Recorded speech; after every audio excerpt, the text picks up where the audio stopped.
আজকে এমন মানুষগুলোকে আমি ম্যাথ শেখাবো যাদের ম্যাথ দেখলে মন খারাপ হয়ে যায়। আজকের এই ম্যাথটা দেখে তাদের মন ভালো হয়ে যাবে। যদি মন খারাপ থাকে সে মনও ভালো হয়ে যাবে। দেখেন কত সুন্দর করে কত সহজভাবে আমরা নির্ণয় করি এই অঙ্কটা।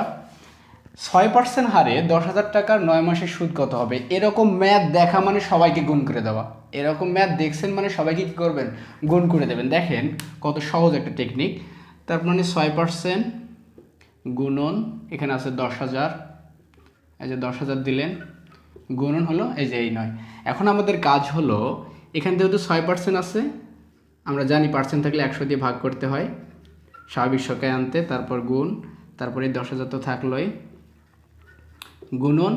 এই যে দেখেন এখানে 9 মাস আছে, আমরা বছরে কনভার্ট করে নেব। কিসে কনভার্ট করে নেব? বছরে। দেখেন 9/12। তাহলে এখন আমাদের স্বাভাবিক একটা ফর্মুলা চলে আসছে। এখন যদি আমরা কাটাকাটি করি তাহলে কিন্তু একটা অ্যান্সার চলে আসবে।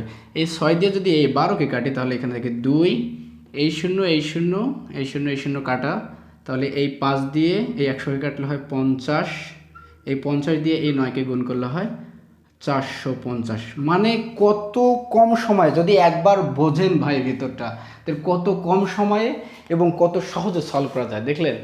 বুঝতে হবে ভাই, না বুঝলেও তো কঠিন মনে হবেই, স্বাভাবিক।